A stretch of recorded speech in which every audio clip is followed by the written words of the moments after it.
स्वामी बिंदु जी कहते भैया नहीं स्वीकार करते हैं निमंत्रण मृत्यु दुर्योधन का। भगवान ने दुर्योधन को निमंत्रण स्वीकार नहीं किया। क्यों? क्योंकि जिस गुण पर मैं रीझता हूं वो गुण तो दुर्योधन के अंदर है ही नहीं। भले राजा है, ऐश्वर्य है, अनेक अनेक व्यंजन व्यवस्थाएं किए हुए, लेकिन भगवान ने कहा नहीं स्वीकार करते हैं निमंत्रण मृत्यु दुर्योधन का। विदुर के घर पहुंच करके, विदुर के घर पहुंच कर वो छिल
जंगल में एक मांसाहारी गिर जटायु, ये गिर कौन सा तप करता था, कौन सा एकादशी व्रत रहता था, कौन फलाहार करता था, क्या भक्ति करता था, लेकिन भगवान न जाने कौन से गुण थे। लिटा कर गिर को निज गोद में लिटा लिए। जो लाभ महाराज दशरथ जी को नहीं मिला, दशरथ जी के अंतिम संस्कार में भगवान राम जी नहीं गए, लेकिन गिद्ध का नाम अपने हाथों से अंतिम कर लिटा कर गिद्ध को निज हाथ में आंसू लिटा कर गिद्ध को निज गोद में आंसू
ऐसा आपका कर्म उनको प्रिय लगे, एक काम तो वो आप किस काम में अपने प्रसन्न हो जाएं। इसलिए इस बात का सदैव चिंतन करके जीवन हम सबको जीवन पथ का निर्वाह करना चाहिए। जब ये पांडव का उद्धार हो गया, लेकिन पांडव का ही एक सेनापति, एक बानर था द्विविद, ये भी पौंड्रक जो दुष्ट राजा था, जब ये मर गया, ये द्विविद नामक वानर जाकर के द्वारिका में उत्पाद मचाने लगा। ये द्विविद और कोई नहीं, ये वही है जो रावण का एक समय मंत्री था त्रेता युग में। सुंदरकांड में है द्विविद मयंज नील नल अंगद गद विकास गद के हर विषद विषद जान, ये वही द्विविद है। लेकिन कोना कुसंग पार नहीं, कुसंग इसके जीवन में आ गया हो। तो मैंने कहा जिसके जीवन में कुसंग है तो मालूम चला कि जीवन भर उसका सत्संग कुछ देर के कुसंग से निष्फल है। इसलिए संगति बहुत सुधार करनी चाहिए। माताओं, जो माता एक दूसरे की चुगली करें ना, उनके पास नहीं बैठना चाहिए। अगर स्वयं करते हो तो छोड़ दो। मैंने तो कहा था निंदा करना बहुत बड़ा पाप है, ये पाप है। जो दूसरे की निंदा करता है वो पाप खाता है उसकी। इसलिए किसी की बुराई करना, चुगली करना, और ऐसों की जो संग करेगा, भले वो अच्छा व्यक्ति हो, कथा सुन के गया हो, लेकिन वो भी उसको भी मालूम नहीं चलेगा कि उससे दूसरों की बुराई होगी। तो संग से बचना चाहिए। ये द्विविद जो भगवान के संग में रहा, मंत्री बना, वो भी भगवान को नहीं पहचाना। बलराम जी ने इसका भी उद्धार किया, इसको भी मारे।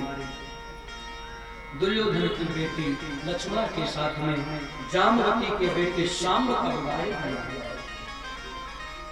भगवान जब द्वारिका में थे तो भगवान के पास एक बार एक साथ दो जगह से निमंत्रण आया। एक निमंत्रण आया कि इंद्रप्रस्थ में राजा युधिष्ठिर, सम्राट युधिष्ठिर राजसूय यज्ञ करना चाहता है। और दूसरा एक पत्र आया, कहां से? उस पत्र जब आया है, उस पत्र को देख करके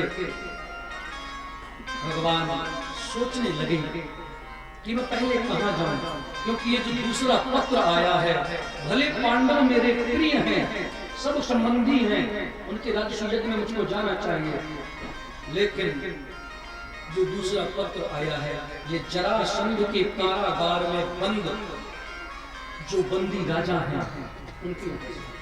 जरासंध बहुत दुष्ट था, आतताई था, अनेक राजाओं को बंदी बना करके कारागार में डालेगा। भगवान निर्णय नहीं ले पा रहे तो मैं क्या करूं, पहले अपने संबंधियों के यहाँ यज्ञ में जाऊं कि पहले उन राजाओं की रक्षा के लिए जाऊं। उद्धव जी बैठे थे, बृहस्पति के मित्र थे, उद्धव जी भगवान के मित्र हैं। उद्धव जी ने बड़ा सुंदर मत दिया, और उद्धव जी के मत से भगवान पहले निर्णय किए कि पहले हम उन बंदी राजाओं को पहले बंधन मुक्त करेंगे, और संबंधी भी नाराज ना हो। तो उसके लिए भगवान ने क्या किया, धर्मराज युधिष्ठिर के पास आए और युधिष्ठिर से कहे, राजन देखो, राजसूय यज्ञ पूर्ण कब होगा? जब समस्त राजा तुम्हारे राजत्व को स्वीकार करें, और अभी बहुत से राजा जरासंध की कैद में हैं, पहले उनको तो मुक्त करवाओ, फिर तुम्हारा राजसूय यज्ञ हो। भगवान की बात सबने स्वीकार करी, पर जरासंध से युद्ध करने कौन जाए? ठाकुर जी ने कहा, मैं जाऊंगा, मेरे साथ भीम जाएंगे और मेरे साथ अर्जुन जाएंगे। लेकिन जरासंध को मारना है। इस बार भगवान ने एक योजना बनाई। कैसी योजना? कि हम लोग इस बार ब्राह्मणों के बीच में चलेंगे। क्यों? क्योंकि मैंने बताया था कल कि जरासंध ब्राह्मण भक्त बन गया था। तब से जब से इसने ब्राह्मणों से कहा कि ब्राह्मणों तुम लोग जब तप करो, मैं कृष्ण पर विजय पाना चाहता हूँ, और अगर तुम लोगों के जब तप से मैं कृष्ण को जीत नहीं पाया मथुरा में, तो मैं तुम लोगों को प्राण दंड दूंगा। तो ब्राह्मणों की विनती सुन करके भगवान एक बार रणछोड़ बन गए थे, द्वारिका चले आए। तब से ब्राह्मणों का भक्त बन गया। ब्राह्मण जो मांगते थे सो उनको देता, ब्राह्मणों के लिए प्राण भी देने को तैयार था। भगवान ने कहा, इस बार हम लोग ब्राह्मण बन के चलेंगे और इससे इसके प्राण ही मांगेंगे। भगवान तीनों भीम जी को और अर्जुन को स्वयं तीनों लोग साथ में जरासंध के नगर आए और जरासंध के नगर आए। राजा जरासंध प्रातः काल दान सबको दान दे रहा था, उसी समय ये दोनों गए। बड़ा सुंदर स्वरूप है भगवान का, ये ब्राह्मण वेश में आए हैं, लेकिन जरासंध ने कहा मानिए विप्र देवताओं, आप जैसे श्रेष्ठ ब्राह्मण तो मैंने आज से पहले मैंने दर्शन भी नहीं किया, और आप लोग पधारे हैं, कहिए मैं आपकी क्या सेवा करूं। भगवान ने ऐसा विचित्र वरदान मांगा, ये नीचे से ऊपर तक देख रहे हैं। भगवान ने कहा युद्धम नो देहि राजेंद्र बंद सोई मन से, यदि आप कुछ देना